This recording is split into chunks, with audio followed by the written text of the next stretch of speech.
Masjid Kiai Haji Ahmad Dahlan, Universitas Muhammadiyah Yogyakarta. Assalamualaikum warahmatullahi wabarakatuh. Alhamdulillahilladzi kataba alaina as-siyama fi syahri Ramadan wa anzala fihi al-Qur'an hudan lin-nasi wa bainatin minal huda wal furqan. Wassalatu wassalamu ala nabiyina Muhammadin khairil anam alladzi jaa bidinil Islam wa ala alihi wa sahbihi wa sallam. Amma ba'd. Yang terhormat Bapak Rektor Tas Muhammadiyah Yogyakarta, Tas Unggul dan Islami, Muda Mendunia, dan Bapak Wakil Rektor ada Pak Sukamto atau Sukamta, Bapak Ketua LPPI, Sekretaris LPPI, Bapak-Bapak Dekan, Bapak dosen, mahasiswa, hadirin yang berbahagia. Alhamdulillah kita senantiasa bersyukur kehadirat Allah Subhanahu wa taala yang selalu melimpahkan rahmat dan karunia-Nya kepada kita bersama. Kemudian salawat dan salam semoga dilimpahkan Allah kepada Nabi besar Muhammad sallallahu alaihi wasallam dan kepada keluarga, sahabat-sahabat serta siapa saja yang mengikuti sunnah beliau sampai hari akhir nanti. Kemarin saya ke Jakarta jam 7.30. Setelah itu Gunung Merapi meletus dan saya dapat berita bandara ditutup. Nah, yang saya pikirkan kuliah subuh di sini, kalau ditutup tidak bisa kembali. Akhirnya saya segera pesan tiket untuk ke Solo. Jadi tadi malam pulangnya lewat Solo, walaupun sorenya bandara sudah dibuka kembali, tetapi antriannya, delaynya terlalu banyak. Saya sudah niat kalau misalkan tetap ditutup dan Solo juga nggak dapat, saya mau naik kereta api pulang. Sudah saya tanya, ada Taksaka jam 8.45 sampai di sini jam 4.15, jadi bisa dari stasiun kereta api langsung ke sini. Tapi alhamdulillah bisa dapat ke Solo. Menurut hisab Muhammadiyah, awal Ramadan jatuh pada hari Kamis tanggal 17 Mei. Muhammadiyah itu menetapkan awal bulan dengan 3 kriteria. 1, telah terjadi istima, matahari dan bulan berada pada satu garis. Yang kedua, al-istima'u qabla al-maghrib, istima itu sebelum maghrib. Yang ketiga, pada saat matahari terbenam pada tanggal 29, kalau untuk ini Sya'ban, itu bulan sudah berada di atas ufuk, berapapun angkanya, walaupun 0,0001.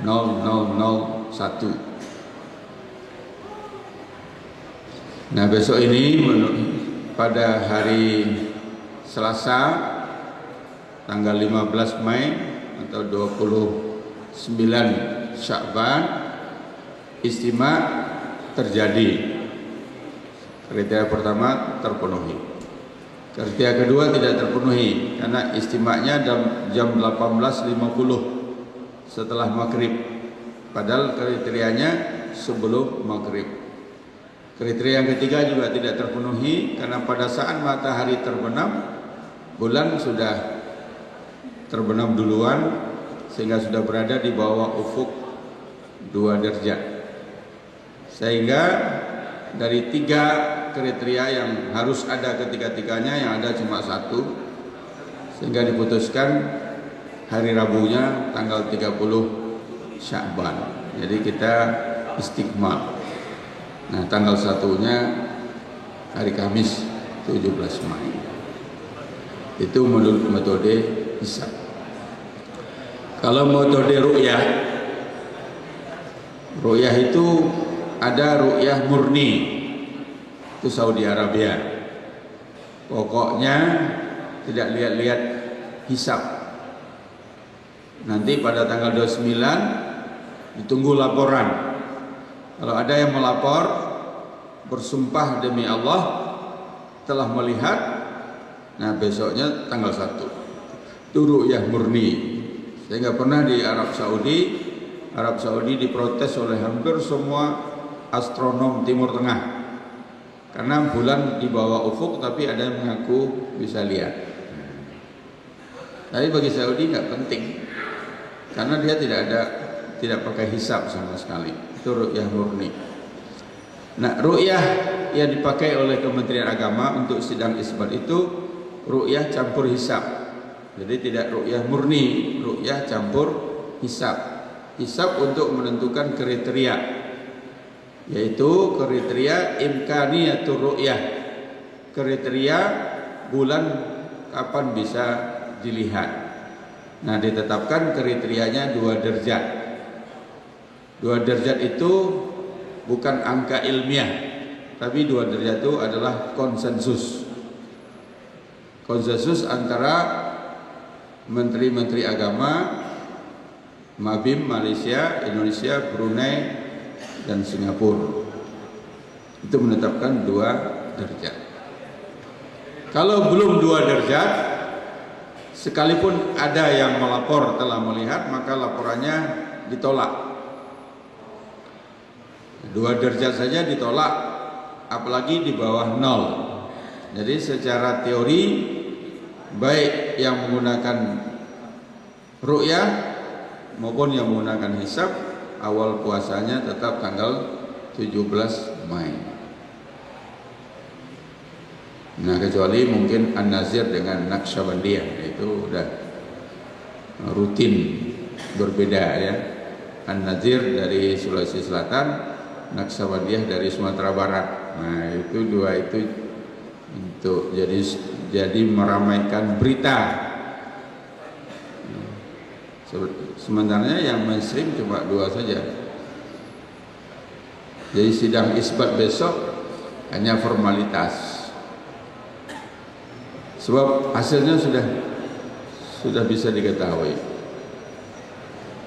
Dulu saya pernah ikut sidang isbat, beberapa kali kita ikut.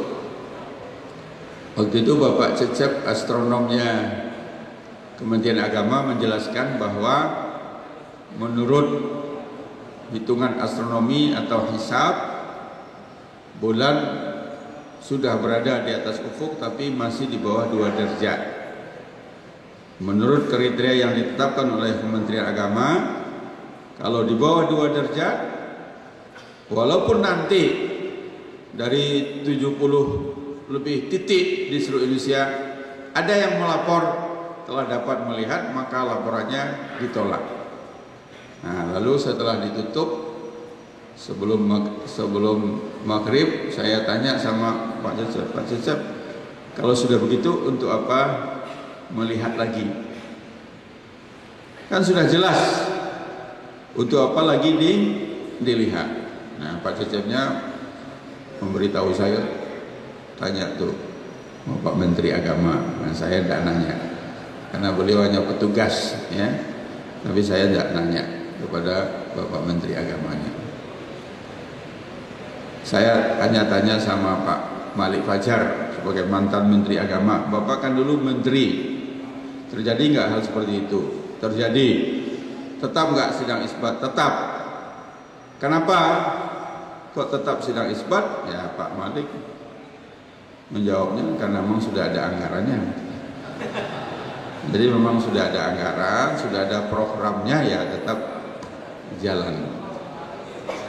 Ya, kalau begitu ya kita tidak tahu. Nah, sekarang ini diusulkan oleh konferensi yang ada di Turki, konferensi internasional itu sudah mengusulkan supaya untuk seluruh dunia Islam dibuat satu kalender. Jadi At-Taqwim Al-Hijri Al-Islami Al-Alami, satu kalender yang berlaku untuk dunia Islam. Semua dunia Islam yang ada malamnya. Dan nanti kalau Amerika dan seterusnya kan tidak ada malam waktu itu. Kita malam adalah siang. Mulai dari Maroko sampai Maroke itu berlaku kalender. Nah, kemarin PP Muhammadiyah dapat surat dari Kepala Lapan Pak Thomas Maludin. Nanti kalau sudah ada kalender itu, semua sudah diatur oleh kalender itu. Sekarang kalender itu memang ada, sudah ada. Nanti supaya disepakati dulu oleh seluruh ormas-ormas Islam di Indonesia, termasuk juga oleh Lapan, Kementerian Agama, disepakati kriterianya. Kalau kriterianya sudah disepakati, dibuat kalender, nanti itu yang diikuti, sehingga tidak perlu ada ru'yah atau sidang-sidang isbat lagi. Nah, Lapan mengusulkan kriterianya 3 derajat. Dia mengusulkan 3 derajat. Jadi kalau belum 3 derajat, itu dinyatakan belum wujud.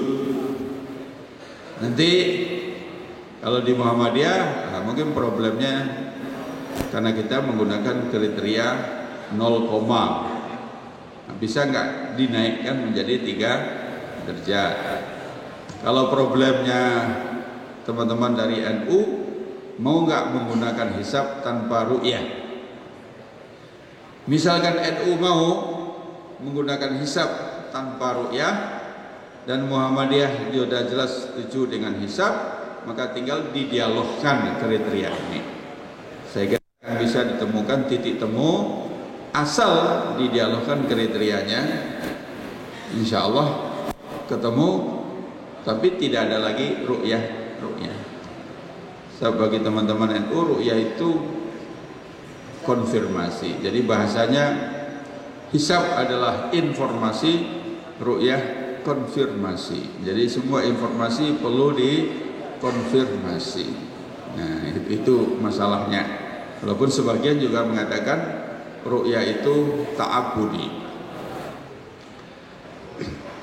Bagi Muhammadiyah, hadis Nabi yang memerintahkan untuk melihat bulan, sumu li ru'yatihi wa aftiru li ru'yatihi, puasalah dengan apabila kamu telah melihat hilal, dan berbukalah atau lebaran setelah kamu melihat itu dipahami oleh Muhammadiyah bukan sebagai sesuatu yang bersifat ta'abudi, tapi itu ta'akuli.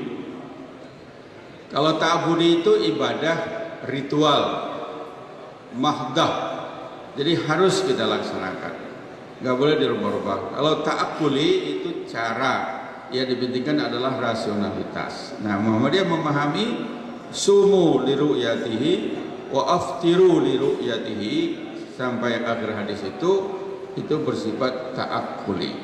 Dan hadis itu ada ilatnya.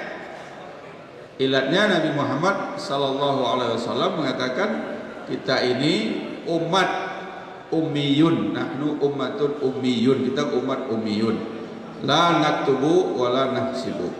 Kita itu umat yang buta huruf, tidak bisa membaca, menulis, dan tidak bisa menghitung. Nah, tentu yang dimaksud oleh Nabi itu bukan sekadar menulis atau menghitung, tetapi tidak bisa menghitung di mana posisi bulan pada saat matahari terbit pada tanggal 29. Karena walaupun ilmu falak atau ilmu astronomi waktu itu sudah ada di Yunani dan ada di India, tapi belum masuk ke Jazirah Arabia. Maka satu-satunya jalan untuk menentukan awal bulan, karena belum ada ilmu hisab atau ilmu astronominya, adalah dengan melihat. Nggak ada cara lain. Oleh sebab Nabi mengatakan sumu li ru'yatihi.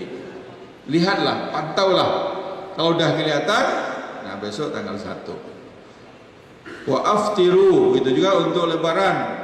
Pantaulah, kalau sudah kelihatan baru masuk tanggal 1.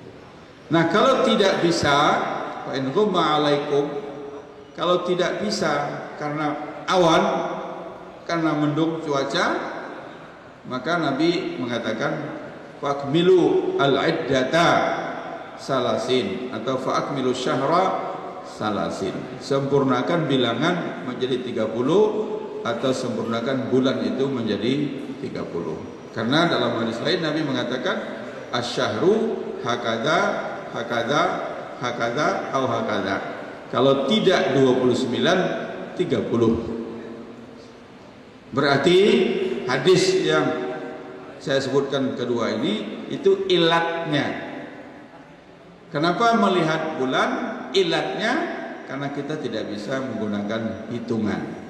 Nah, setelah hitungan didapatkan dan berkembang pesat ilmu hisab, ilmu falak, ilmu astronomi itu, maka ilatnya menjadi hilang. Padahal al-hukmu yaduru ma'illatihi adaman wa wujudan. Hukum itu berdasarkan ilat, sebab ada ilat, ada hukum, tidak ada ilat, tidak ada hukum. Sehingga dengan demikian tidak ada keberatan sedikit pun bagi Muhammadiyah untuk pindah dari ta'abbud, dari ru'yah menjadi hisab, karena ru'yah ada ilatnya dan ilatnya tidak terpenuhi sekarang. Jadi bukan berarti Muhammadiyah tidak ikut hadis, tidak ikut sunnah, tapi cara memahaminya yang berbeda. Waktu dulu saya isi pengajian masyarakat Indonesia di Sydney. Nah, lalu ada yang bertanya di apa itu Curtin University ya. Ada yang tanya, Ustadz, saya ini dulu Muhammadiyah. Nah, itu udah jengkel saya dengar itu. Pakai kalimat, tidak usah pakai kalimat saya ini dulu Muhammadiyah. Nah, kalau dulu Muhammadiyah berarti sekarang enggak Muhammadiyah lagi. Saya ini dulu Muhammadiyah. Oke lah. Jadi menurut dia memvonis atau menuduh sekalian vonis bahwa Muhammadiyah itu dengan menggunakan hisab telah meninggalkan sunnah. Muhammadiyah meninggalkan sunnah. Nah, saya meniru gaya Pak Gunawan aja, gaya Kauman aja saya jawab. Saya bilang, kalaupun benar kami meninggalkan sunnah, tapi cuma 2 kali 1 tahun. Itu salat Idul Fitri dan Idul Adha. Anda meninggalkan sunnah 5 kali sehari semalam. Kenapa? Karena salat 5 waktu itu tidak ditetapkan dengan kalender, dengan jadwal waktu sholat, tapi dengan alam. Nabi mengatakan kalau terbit fajar, salat subuh, tergelincir matahari, salat zuhur, terus maghrib, isya, asar, maghrib, isya, itu alam semua. Sehingga ada sahabat dulu yang pergi keluar lihat, kalau sudah kelihatan fajar, azan. Nah, sekarang kenapa Bapak tidak lakukan itu? Tiap subuh pergilah keluar dulu baru azan. Kenapa? Nanya, sekarang subuh jam berapa ya? Lihat di kalender. Oh, jam 4.23. Itu sudah meninggalkan sunnah untuk salat fardu 5 kali sehari semalam.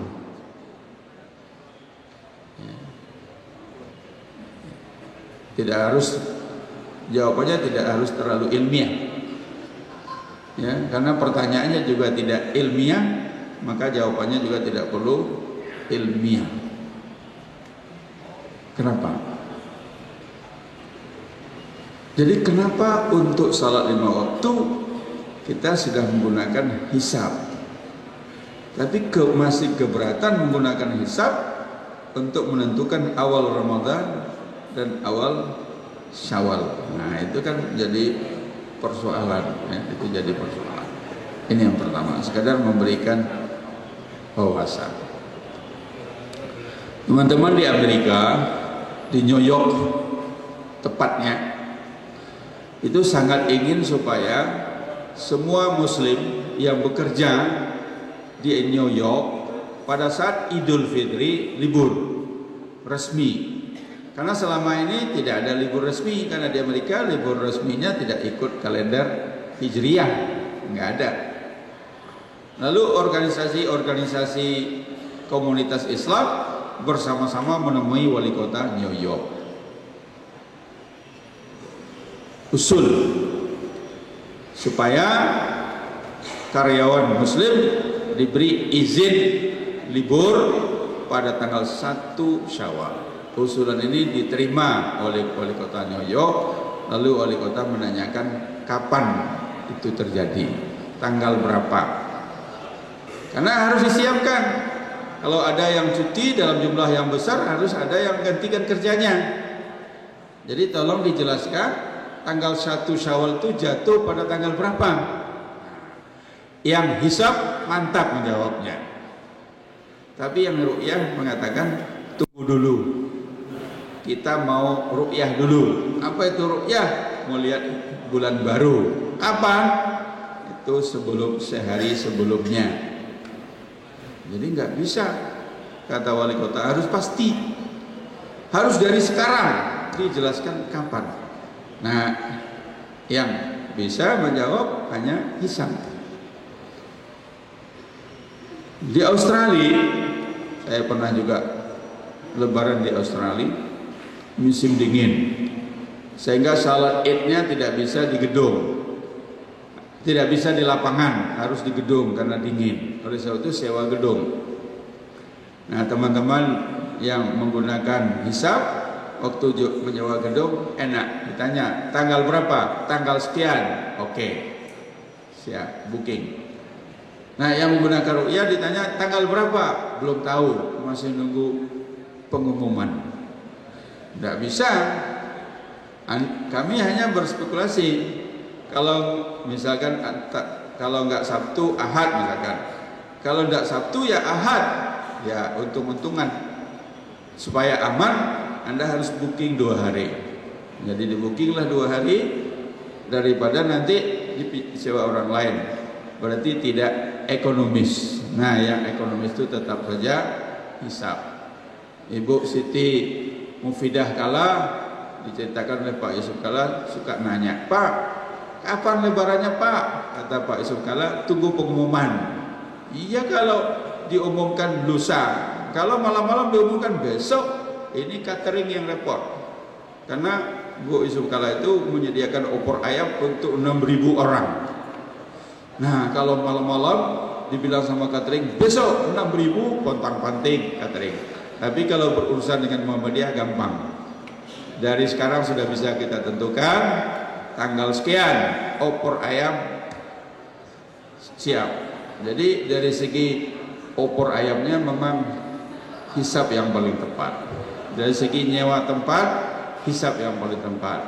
Dari segi minta izin cuti, hisab yang paling tepat. Karena dunia sekarang memang dunia planning, semua harus direncanakan. Jadi Muhammadiyah sangat mendukung usaha-usaha untuk menyatukan kalender Islam minimal di Indonesia yang kita inginkan di dunia, asal kita bisa berdiskusi, berdialog, menentukan kriterianya. Nah, kalau kriterianya sudah disepakati, disusun kalender, sudah, tidak usah tanya-tanya lagi, tidak usah maklumat lagi, lihat saja kalender. Ini yang pertama. 20 menit urusan ru'yah dan hisab. Nah, yang kedua, menyambut Ramadan, tarhib Ramadan. Karena tadi saya tanya temanya apa, temanya tarhib Ramadan. Kalau tidak tarhib Ramadan, saya akan bicara tentang wasatiyah al-Islam, 7 kriteria yang ditetapkan dalam konsultasi tingkat tinggi di Bogor kemarin. Tapi karena tarhib Ramadan, 7 kriterianya lain kali saja.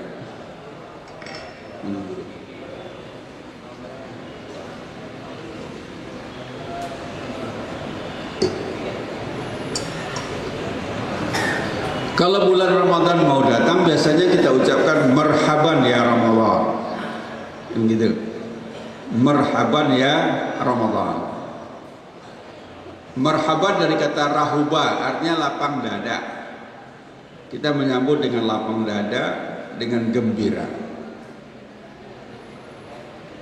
Menyambut kedatangan Syahrul Siyam, syahrul qiyam, syahrul Quran, syahrul zikir, syahrul doa, syahrul sadaqat, syahrul i'tikaf, syahrul jihad. Nah, banyak itu julukan untuk bulan Ramadan. Ada juga sebagian spanduk-spanduk menulisnya bukan marhaban ya Ramadan, tapi ahlan wa sahlan ya Ramadan. Nah, ini pernah naik pesawat Saudi, mesti baca majalah ahlan wa sahlan. Ahlan wa sahlan. Artinya juga sama, selamat datang. Tapi dari segi fiqhul lughahnya tidak tepat.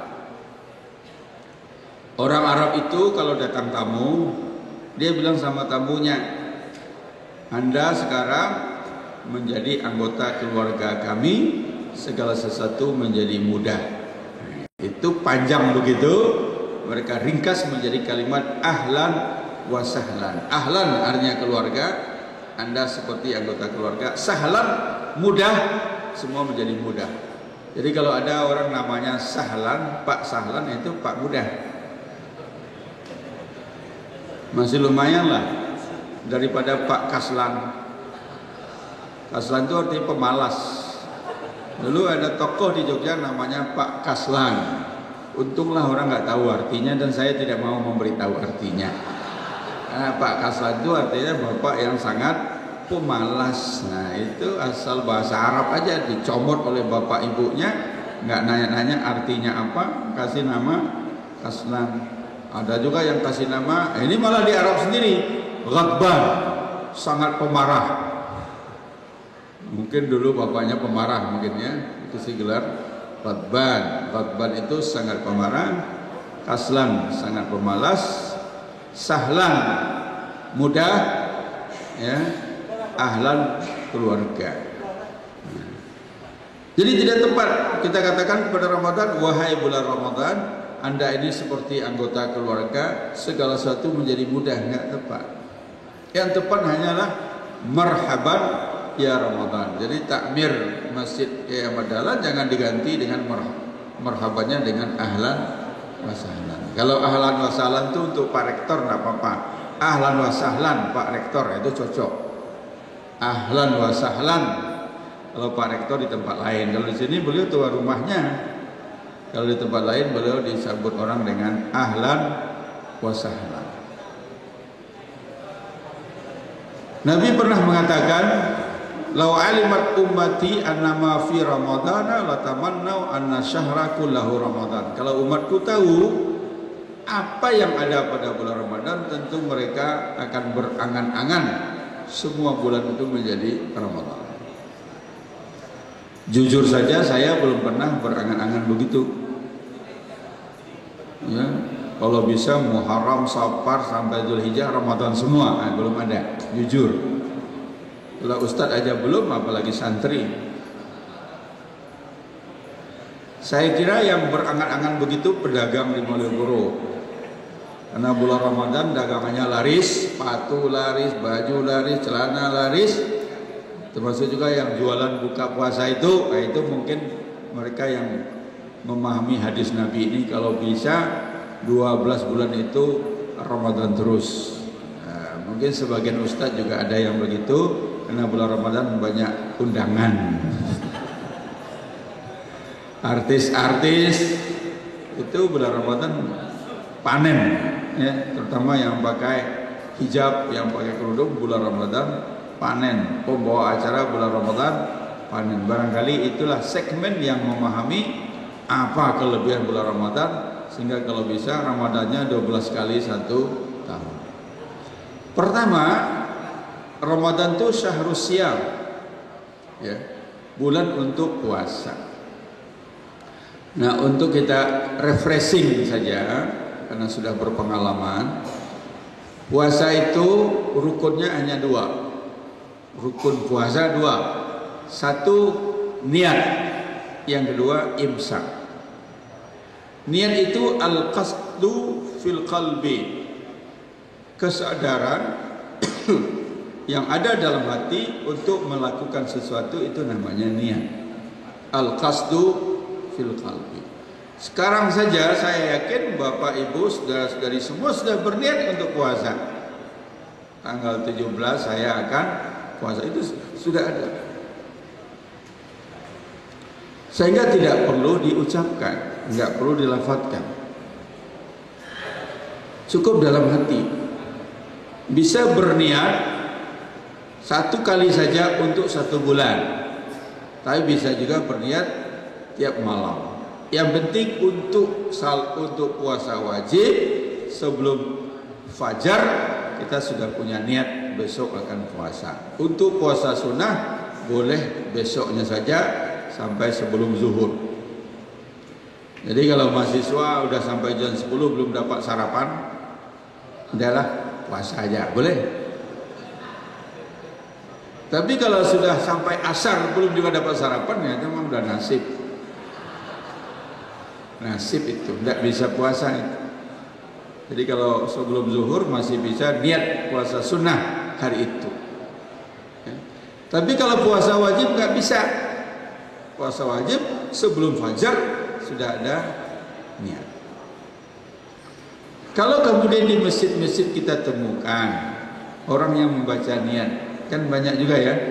Nawaitu shauma ghadin an adai fardhi Ramadan imanan wa ihtisaban dan seterusnya itu budaya, itu budaya. Kalau tidak dikerjakan nggak apa-apa, puasanya tetap sah, karena itu hanya budaya biar ramai-ramai, biar anak-anak senang. Ya. Kalau orang tua ikut-ikutan. Artinya apa? Jangan khawatir kalau belum membaca nawaitu puasanya nggak sah. Enggak, yang penting tidak. Ibu-ibu di rumah dia bangunkan anak, sahur, bangun anaknya, makan. Habis makan ibunya masih nanya, nak sudah niat belum? Lalu anaknya nanya, Bu, kenapa ibu bangunkan aku malam-malam untuk makan sahur? Kenapa kita makan sahur? Karena besok mau puasa. Masih ibu nanya niat lagi. Udah bangun, udah makan sahur masih nanya niat. Tapi kalau satpam sedang ronda, kemudian jam 3 atau jam setengah 4 makan, boleh ditanya, mau puasa besok apa enggak? Belum tentu dia makan sahur. Mungkin karena dia cuma lapar saja. Hati-hati orang tua, anak-anak sekarang cerdas, kritis, nggak mau asal ditanya-tanya, udah niat belum. Nah yang kedua imsak. Apa itu imsak? Menahan diri untuk tidak makan, minum dan hubungan suami istri mulai dari terbit fajar sampai terbenam matahari dengan niat mencari ridha Allah. Karena Al-Quran mengatakan kulu washrabu hatta yatabayyana lakumul khaytul aswad minal khaytul abyad minal khaytul aswad minal fajr. Dulu saya pernah mau berbuka puasa bersama dengan seorang sarjana teknik dari Jakarta. Nah, ini teknik sipil. Ya, kalau dulu sudah disebut insinyur. Sekarang ST. Kalau dulu ST itu sekolah teknik. Ya. 10 menit sebelum maghrib dia bilang, menurut guru saya di Jakarta, karena imsak itu 10 menit sebelum fajar, maka buka puasa boleh 10 menit sebelum maghrib. Guru dari mana itu? Saya kira dia bercanda. Ternyata beneran 10 menit sebelum maghrib minum dia. Salah berguru. Hati-hati, sekarang guru banyak tapi tidak ada ijazahnya, tidak jelas. Kalau orang melamar jadi guru TK, ditanya oleh yayasan ada ijazah apa? Jadi guru SD ditanya ijazah apa? Kan begitu. Tapi menjadi ustadz nggak ada ijazah, nggak ada, nggak ditanya. ijazah nggak ditanya, sekolah nggak ditanya, pokoknya asal bisa ngomong jadi ustaz. Itu kelebihan Indonesia. Semua orang bisa jadi ustaz, tapi hati-hati kalau ketemu ustaz seperti itu yang tidak pernah belajar, mungkin nggak pernah belajar usul fikih, nggak pernah belajar fikih, tapi pakai akal saja. Karena sahur sebelum imsak 10 menit sebelum fajar, maka berbuka puasa juga 10 menit sebelum maghrib. Gimana kalau orang imsaknya 1 jam sebelum fajar? Apakah dia boleh juga berbuka 1 jam sebelum maghrib? Itu dia tidak baca Al-Quran, karena Al-Quran 187 sudah disebutkan itu. Kulu wash summa atimmus siyama ilal lail. Kulu washrabu hatta yatabayana lakumul khaytul abyad minal khaytil aswad minal fajri. Makanlah, minumlah sampai jelas bagimu beda antara benang putih dengan benang hitam. Artinya masuk waktu fajar. Summa atimmus siyama ilal lail. Kemudian sempurnakanlah puasa sampai malam. Malam itu ya terbenam matahari. Jadi sudah dinaskan, mulainya terbit fajar, berakhirnya dengan terbenam matahari, itu ada nasnya. Nggak bisa dipakaikan logika lagi. Jadi nanti kalau puasa, kapan berbuka? Kalau matahari sudah terbenam, kalau waktu maghrib sudah masuk. Jangan menunggu azan dari masjid. Dijamin kalau nunggu azan dari masjid terlambat, karena muadzinnya berbuka dulu. Minimal dia makan korma 3 biji, minum air manis 1 gelas, baru dia azan. Iya kalau cuma itu. Kalau dia tambah kolak lagi, kita di rumah udah nunggu-nunggu dia makan kolak dulu, habis itu baru dia azan. Jadi jangan pernah percaya kalau hitungan waktu dengan masjid.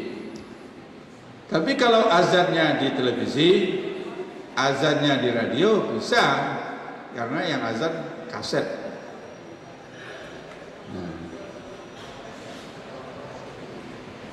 Sunnahnya pertama makan sahur.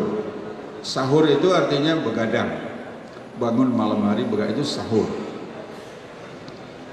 Dan sunnah juga kata Nabi, walaupun kalian kuat makan sahur, tapi tetap makan sahur, walau bitamarin wahidah, walaupun cuma 1 korma, itu sunnah. Yang kedua, takhir sahur. Sahur itu diakhirkan. Jangan jam 2 atau jam setengah 3, tapi menjelang subuh.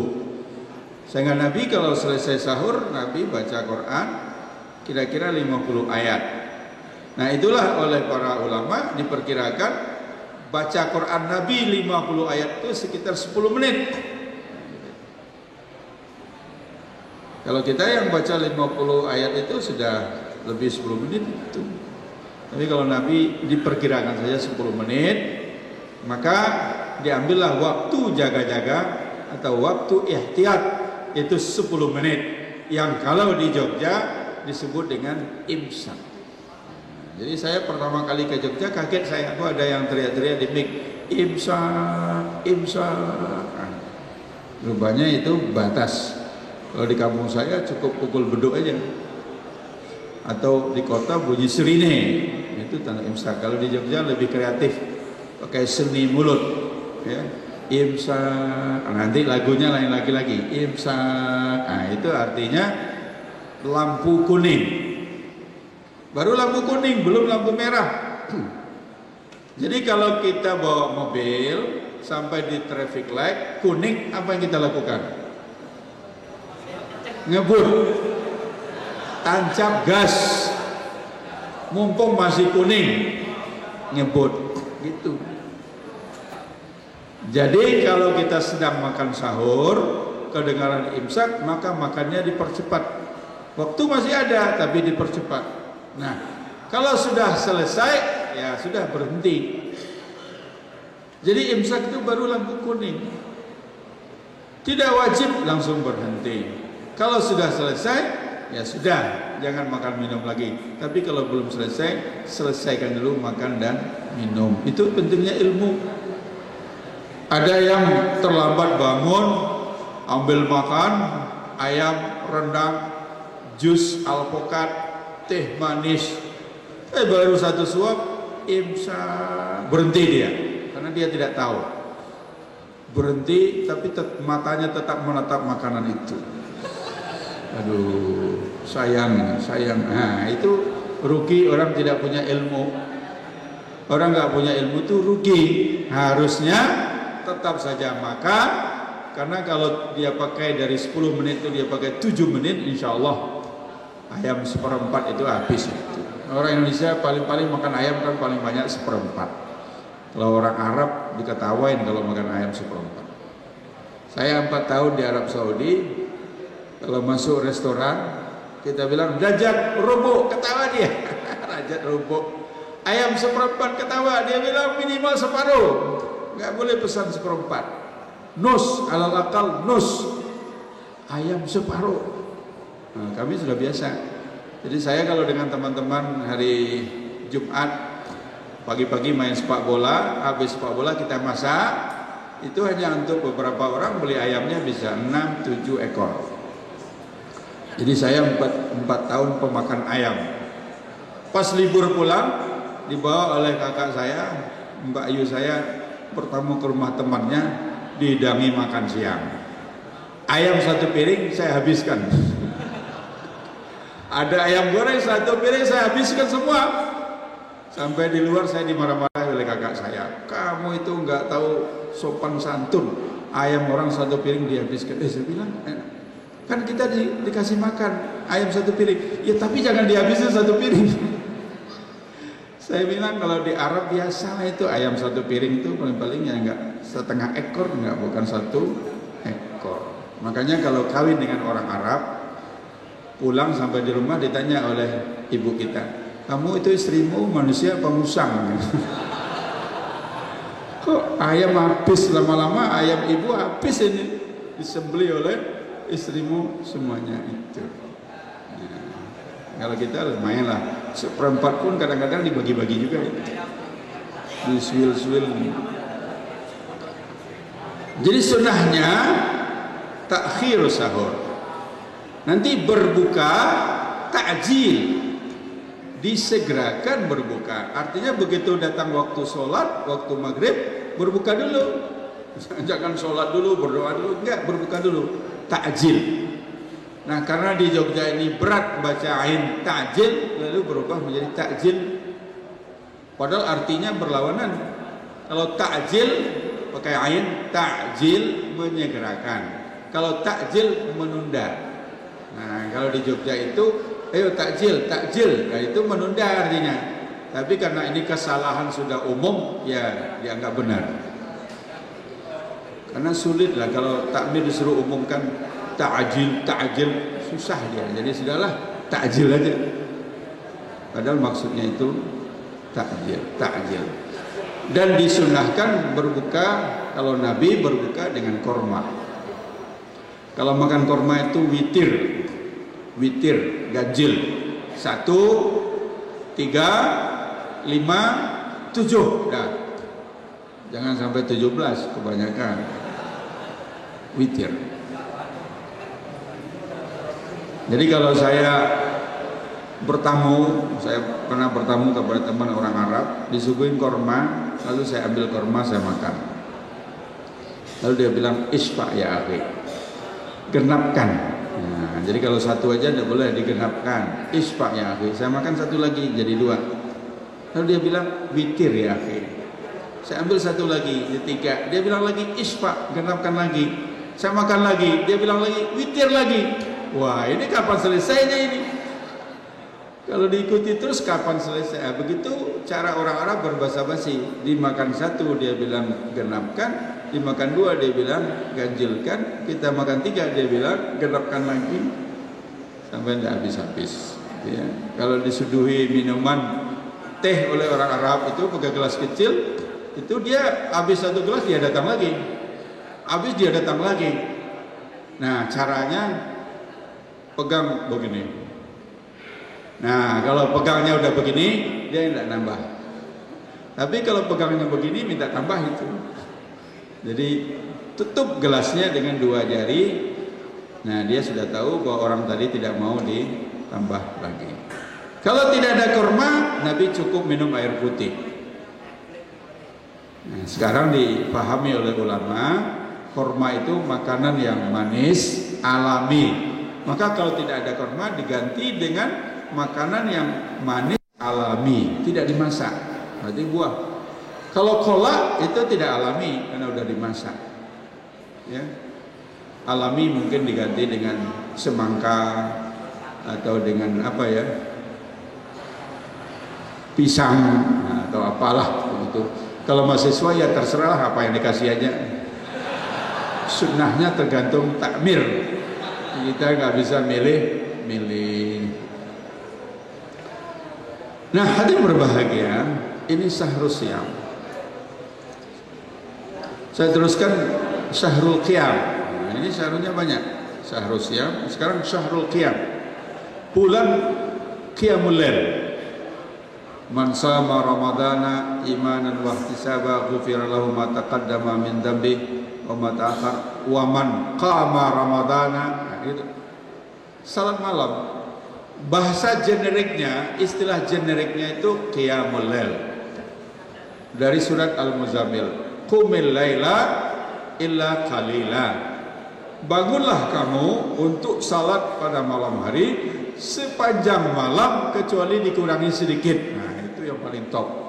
Qumil laila illa qalila. Jadi mulai jam 9 sampai jam 3. Nah, itu berapa jam itu? Belum pernah saya kira yang melaksanakan di jam 9 sampai jam 3. Qumil laila illa qalila.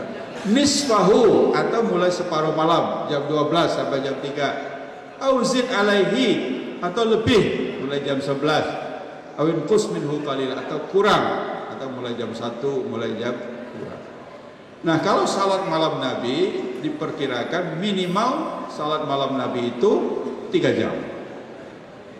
Itu minimal 3 jam. Dan jumlah rakaatnya menurut laporan Aisyah radhiyallahu anha, istri beliau, baik di dalam bulan Ramadan maupun di luar bulan Ramadan tidak pernah lebih dari 11 rakaat. Nabi sholat itu ada 2 modelnya. 1, 4 rakaat duduk salam, 4 rakaat duduk salam. Kemudian 3 rakaat witir duduk salam. Jadi duduknya cuma 3 kali. Atau 2 rakaat duduk salam, 2 salam, 2 salam, 2 salam, witir 2 rakaat salam tambah 1 rakaat salam. Jadi kalau mau disiplin mengikuti hadis itu komposisinya ada 2, 4, 4, 3 atau 2, 2, 2, 2, 2, 1. Tapi Indonesia kan ahli kombinasi. Di Indonesia 2 hadis itu dikombinasikan jadi 1, 4, 4, 3 atau 2, 2, 2, 2, 3. Itu kombinasi. Tidak usah ditanya hukumnya apa.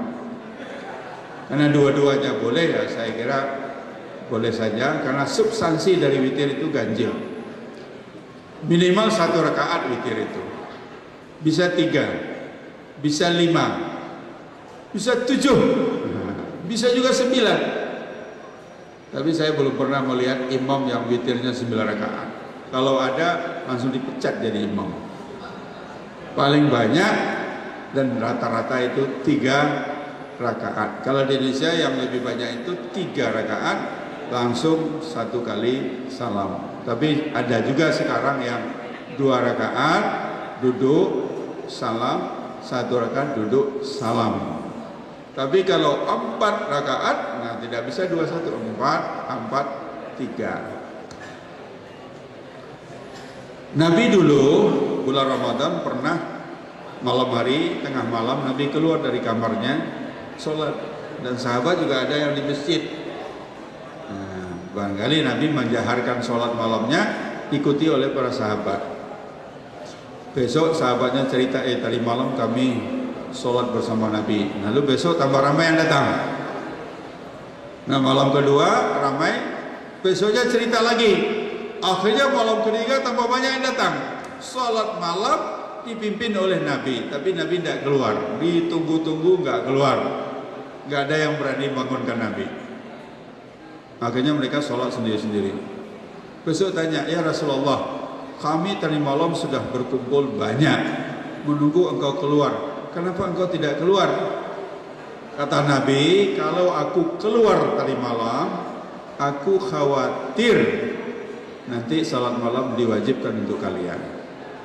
Itulah yang menjadi alasan teman-teman kita ke masjidnya cuma 2 kali saja. Loh kok tidak muncul lagi? Aku khawatir nanti diwajibkan. Meniru ucapan Nabi, kalau aku datang terus nanti malah diwajibkan.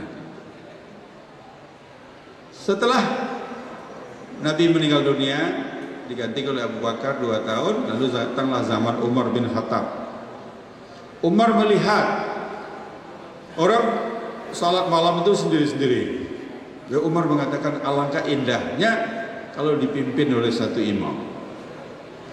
Kalau salat malamnya tengah malam, yang pulang habis isya dan sudah sepuh nggak kuat, tidak balik lagi. Biar semuanya ikut. Lalu Umar mengatakan kita mulai saja habis isya. Maka dimulailah habis isya dengan seorang imam. Itu yang kita ikuti sekarang. Nah, lalu Umar mengatakan kalau 11 rakaat 3 jam terlalu capek. Oleh sebab itu diperbanyak rakaatnya biar banyak istirahatnya, banyak rahahnya. Lalu menjadi 23. Nah, itu asal usulnya kenapa jadi 23. 3 jam, 2 duduk, 2 duduk, 2 duduk. Nah, karena banyak istirahatnya, maka salat itu dinamai salatut tarawih. Salat banyak mengistirahatkan. Tetapi kan 3 jam. Nah sekarang 11 rakaat itu rata-rata 30 menit. Itu pun sudah termasuk pengumuman. Di sini juga begitu, 30 menit sudah selesai. Yang 23 rakaat maunya 30 menit juga. Terpaksa ngebut. Ada yang maunya 15 menit, ngebut sekali. Kayak yang di TV dulu itu. Nah lalu pertanyaan kita bukan masalah 23 atau 11-nya, tapi masalah kekhusyukannya, tumakninahnya. Apa yang dicari? Apakah mencari kualitas atau mencari kuantitas? Nah Muhammadiyah memilih kalau 11 rakaat itu contohnya Nabi langsung. Kalau 23 rakaat para sahabat di zaman Umar. Dua-duanya boleh, ya. Maka kita memilih mengikuti yang dicontohkan oleh Nabi Muhammad SAW. Sekarang walaupun tidak Muhammadiyah sudah banyak yang 11 rakaat karena berpikir pragmatis. Kalau ada yang lebih kurang lagi mau juga ikut. Kalau ada yang 5 rakaat. Pak A.R. Fakhrudin ini sebagai penutup. Pak A.R. Fakhrudin sebagai ketua PP Muhammadiyah pernah diminta menjadi imam di masjid yang salat tarawihnya 23 rakaat. Pak R mau.